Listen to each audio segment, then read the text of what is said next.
The show with Jill Biden. Starting the show with Jill Biden. Man, we're sinking low. But we can't get those things on our own. Raul helped build this organization with the understanding that the diversity of this community, as distinct as the Bogotas of the Bronx, as beautiful as the blossoms of Miami, and as unique as the breakfast tacos here in San Antonio.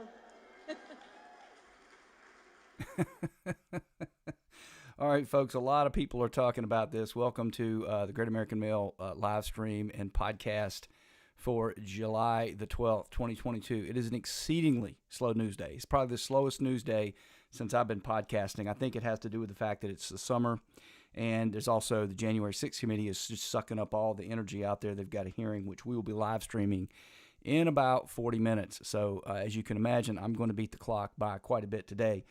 Not a lot going on out there. Frankly, you're almost all up to date. But I'm going to talk about a couple of the things that the left does to suck all the energy out of the real discussion about what's going on. So we're going to cover the strategic oil reserve and explain to you why that's just part of the trick that they're pulling. A little bit behind that. Then we're going to talk about the coming federalism fight, the emergency grift as it relates to COVID, a little bit of January 6th stuff, and probably a few other things if I can get to it. Probably going to be about a 30-minute, maybe even less, podcast today. So a lot of people are talking about Jill Biden and comparing Hispanics to tacos and saying the Bogotas and all this stuff. Folks, this is just a distraction. I say this all the time. You can't say it too much.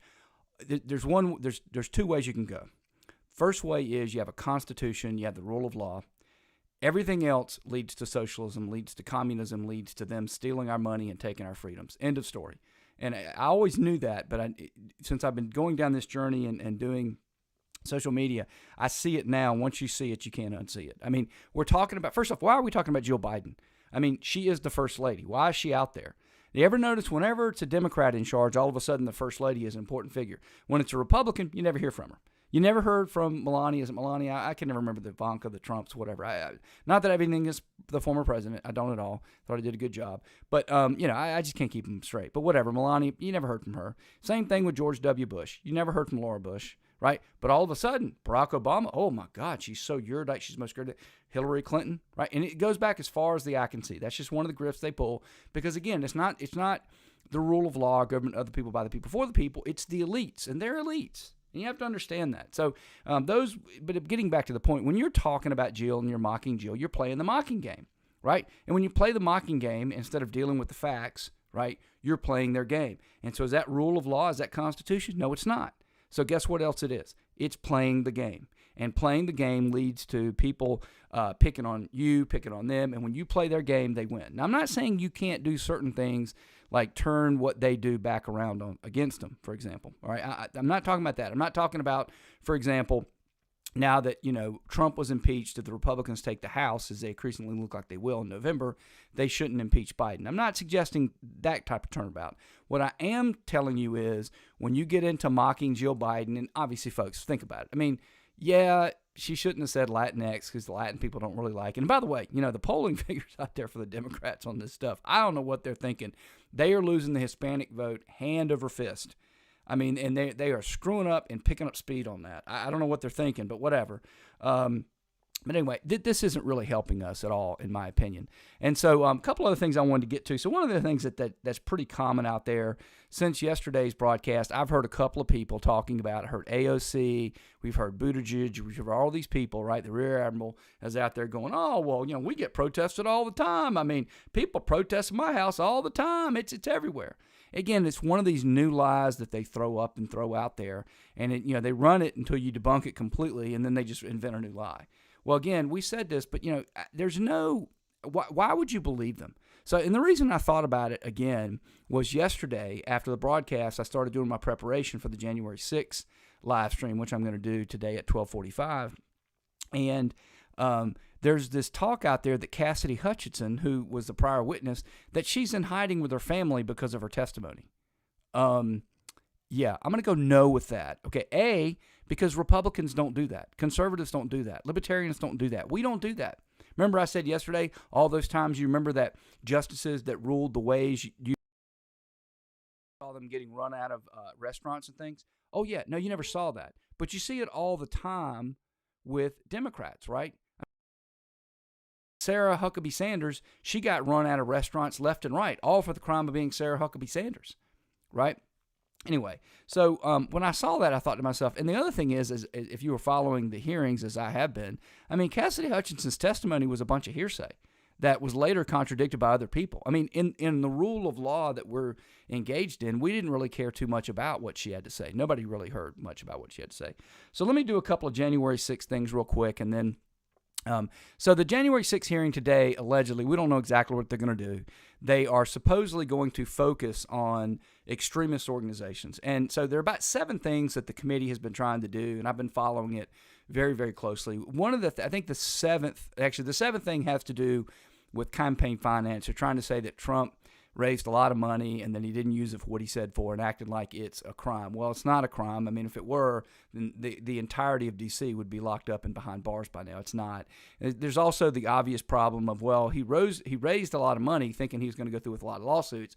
All the lawsuits got cut off at their knees, so he didn't really get a chance to spend it for those purposes.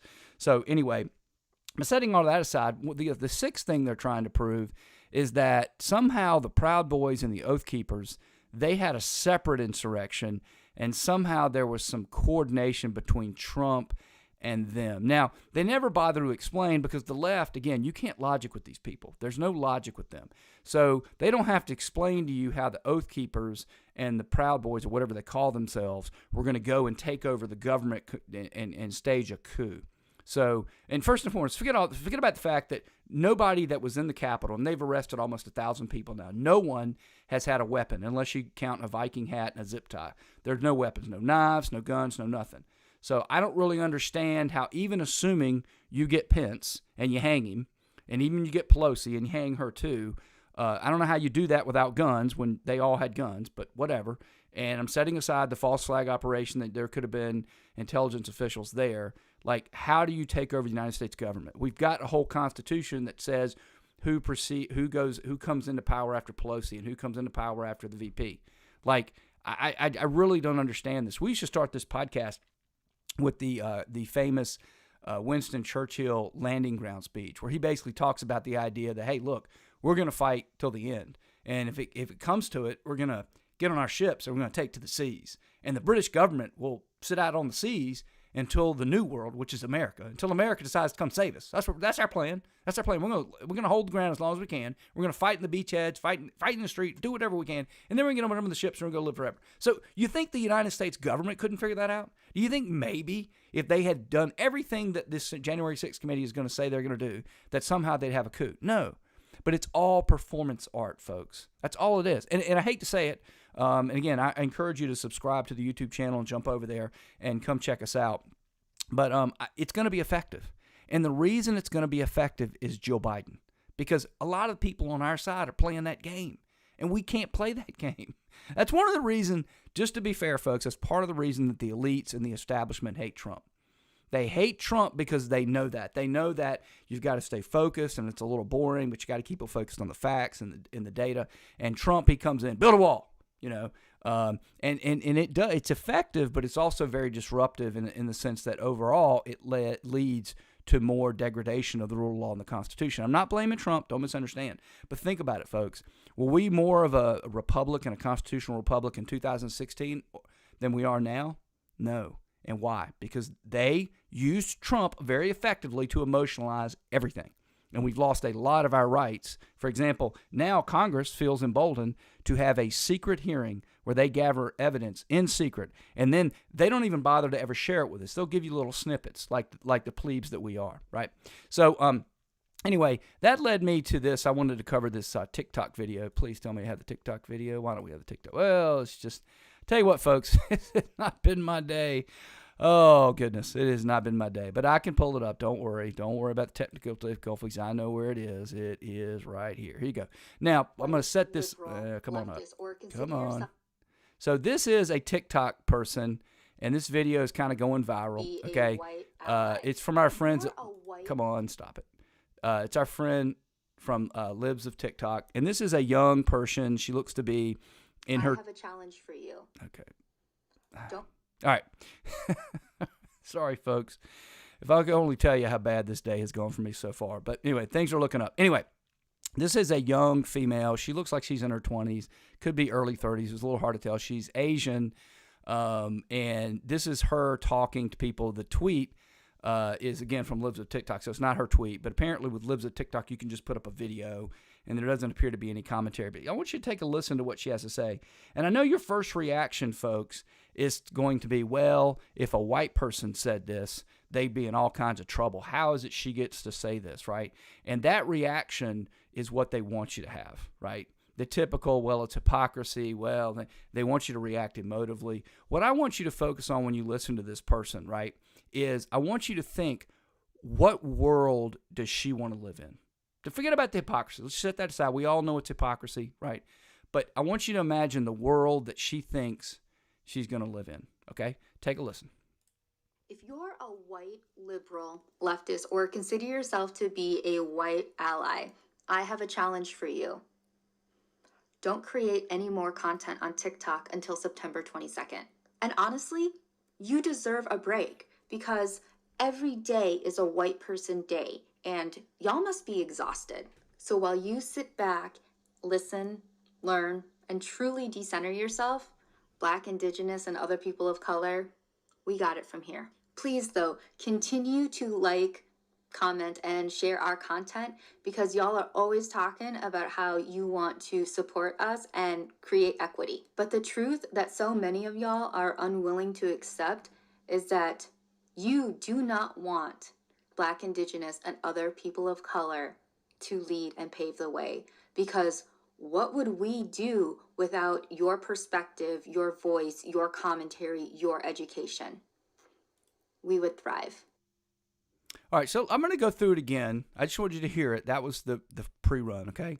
Here we're going to do it again. And I'm going to break this down for you. Pretty simple stuff. But imagine being this sick. I mean, seriously, imagine. You get up every day, you make your coffee, you go to the restroom, you brush your teeth, you eat some breakfast, you go out and start your day. Imagine this is your worldview. Now, we're going to break it down. It makes no sense at all. None of it. And if you're watching on the YouTube, which I highly encourage you to do because you would see her face. She's sincere. She's looking in the camera. She's showing no indicia of any insincerity or just trying to go viral or be funny or anything like that. This is a mixed up human being. Now, again, this person was created in this system that runs off the Jill Biden idea, right? Everybody's mocking everybody. Everybody's picking on everybody. Meanwhile, they're picking our pockets left and right. We're all fighting amongst each other, mocking each other left and right. And then guess what's happening? Today, for example, another $1.7 billion to Ukraine. Now, I know a lot of you are upset at me because I have been calling it a hoax from the very beginning, all right? And I was proved to be right about that. I'm tired of being right, but that's okay, all right? $1.7 billion. They're not even hiding it. There's this talk about this Hunter Biden laptop and all this stuff. Folks, stop with the Hunter Biden laptop, okay? Really. Folks, you had me at hello.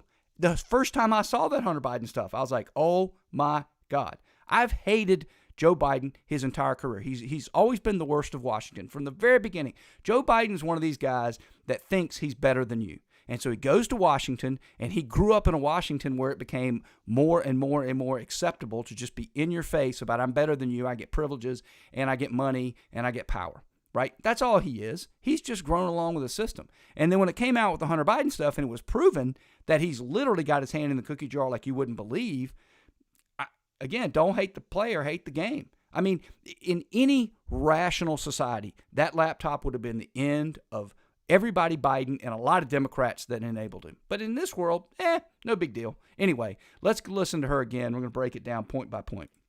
If you're a white liberal leftist or consider yourself to be a white ally, I have a challenge for you. Now, I want you to note she starts out if you're a white liberal, blah, blah. I don't know what the heck white ally means, but what she's saying is if you're one of the people that enables me, and I've been talking about this a lot, folks, and I'm waiting for it to finish up in the midterms, but when it does, folks, none of these people can get this kind of power without the white liberal, or whatever you want to call them. I call them leftist because I'm a liberal. I know y'all don't believe that. I have people calling me Republican all the time. And it's like I've never been a registered anything in my entire career. I certainly have never been a registered Republican. I think I was a registered libertarian at some point. We're a state where you could do that. But anyway, I'm not a Republican. I didn't vote Republican until 2000. Well, I voted Republican in 1988, and then it took me until 2012 to vote Republican again. And you can guess who I voted in between. Yes, the Democrats. If we were rational, we're talking about things like the old FDR debates, you will find, I believe, in a lot of quote unquote Democrat ideas. The problem is the Democrat Party's not that anymore. And the way they've gotten enabled, I drive to my golf club from my house, you don't see a single Kemp sign or any other Republican sign. Now, you do see a ton of Warnock and a ton of Stacey Abrams signs. What does that tell you? It tells you that affluent white people in Atlanta support the Democrat Party. Now, that would have been unthinkable 20 years ago. Why? Because they've been emotionalized. Oh, my God, I have white privilege. Oh, my God, I've got to favor persons of color. So here she is biting the hand that feeds her. But this is important, folks. She's so confident about biting that hand, she can tell you to shut up. And here's the shocking part, right? A lot of you are going, yeah, that's rude. I can't believe she's doing that. No. She's doing it, and they're loving it. They're loving it. They're going, yeah, we really should shut up until September 22nd. Don't know what that date means. Anyway, she continues. Don't create any more content on TikTok until September 22nd. And all right, so you know more content. We're going to have all the content. Now, again, folks, I want you to understand, you go look at Biden's picks for the judiciary, something I follow very closely, and it's about 40% black females, 40% other females of color, and then a few men of color, and then zero white men, and maybe 1 or 2% white women. So that's what they think, folks. And again, I don't want to get into a debate. I'm not trying to convince anybody over to my side. I'm not a proselytizer, right?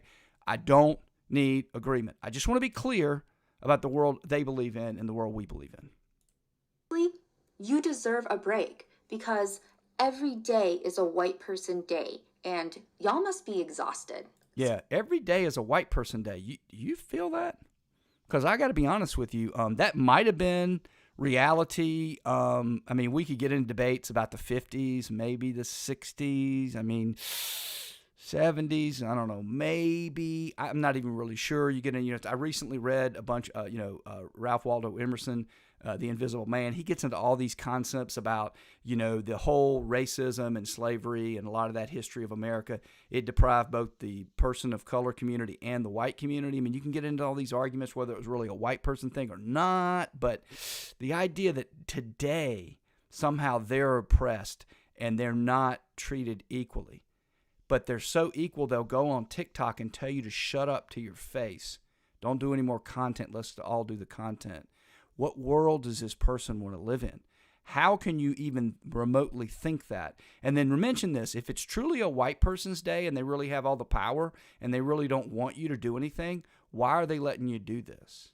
Anyway, she continues. You sit back, listen, learn, and truly decenter yourself, Black, Indigenous, and other people of color.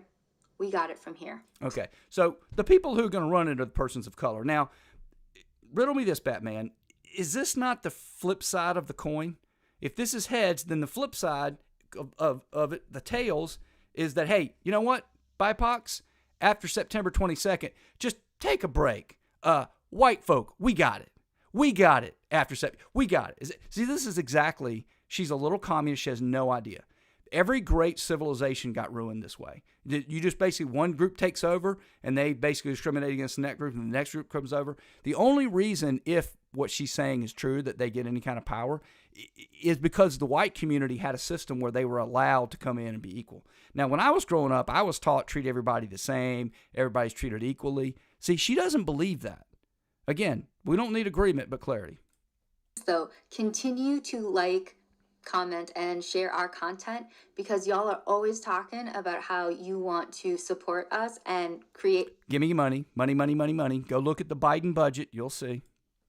But the truth that so many of y'all are unwilling to accept is that you do not want Black, Indigenous, and other people of color to lead and pave the way. Because what would we do without your perspective, your voice, your commentary, your education? We would thrive. What if I said that? What if I said, hey, you know what, BIPOCs?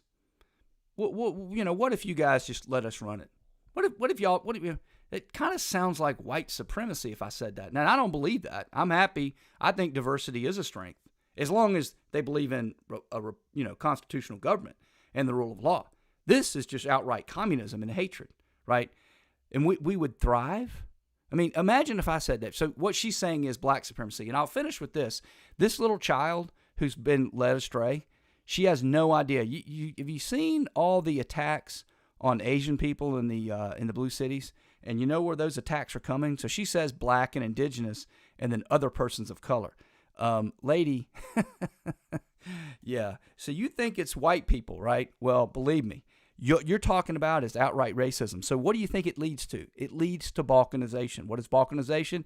Once they get rid of the white people, then they'll just, the black people fight the Asian people, and this is what communism is. This is why it's never been able to succeed anywhere in the world. So a couple other topics, and I'm going to wrap it up.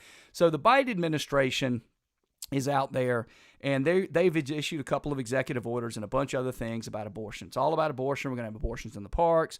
We're going to have all the hospitals, if they want Medicaid fundings, they have to do abortions as medical procedures, Let me tell you what's going on with that.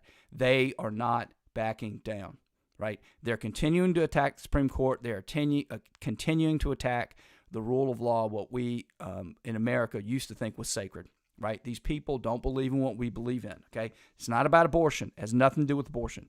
It turns out a great many of the abortions already happen in blue states.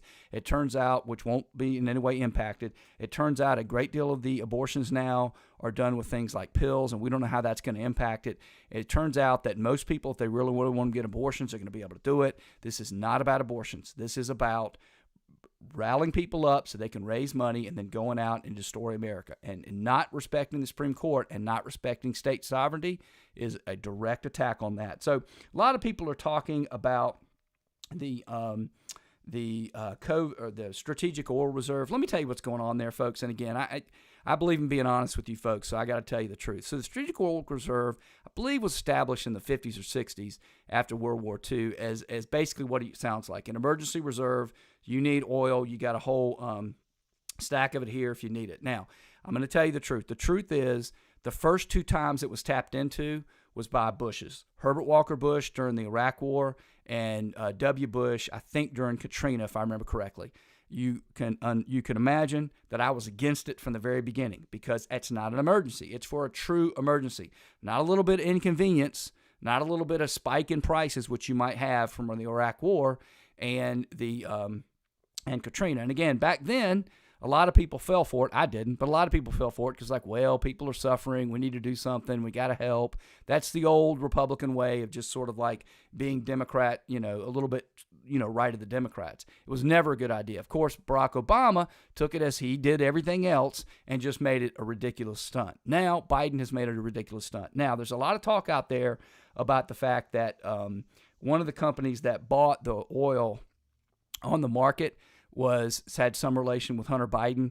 I don't know if that's true or not true, and frankly, it doesn't really matter. The way this works, folks, once we drain it and put it on the market, anybody that's registered with the federal government, which includes pretty much everybody in the world, can buy that oil. So where it goes after that is anybody's guess. Now, what we should do, if we have any common sense, is stop draining it as a gimmick, right? And start treating it as what it is. And if you want, you could probably put a restriction that says, hey, oil from the reserve can only go to certain people. But as it stands now, folks, Biden's using it as a gimmick, but he wasn't the first one to do it. And again, as pretty much all of our governments now is just a joke and a gimmick. So that's what's going on there. The last thing I wanted to talk about was the emergency grift.